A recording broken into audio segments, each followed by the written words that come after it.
October 2022 nang magulantang ni Bagyong Paeng ang lugar namin sa Cavite. Ubos sa mga tahanan, bumaha, bumagyo, gumuho hindi lang ang lupa ngunit maging ang aming pag-asa. Tanging naisalba ko na lamang ay ang Biblia at Rosaryo sa gitna ng flash flood. Tanging nagawa ko na lamang ay magdasal at manalangin ng saklolo. Ngunit sinagot ito ng patuloy na simbahan sa bayan ang mga residente sa aming barangay. Naibalita sa TV kung paano handugan ng simbahan hindi lang ng masisilungan bagkus ng pagkain, tubig at mga higaan ng mga tao. Dinig ko pa nga na umani ito ng milyon-milyong views at reactions online.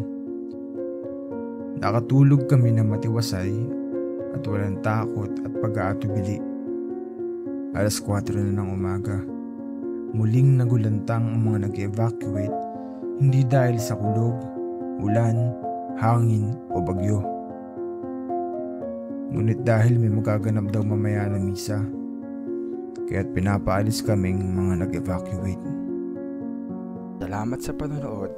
Click the subscribe button and notification bell for more videos.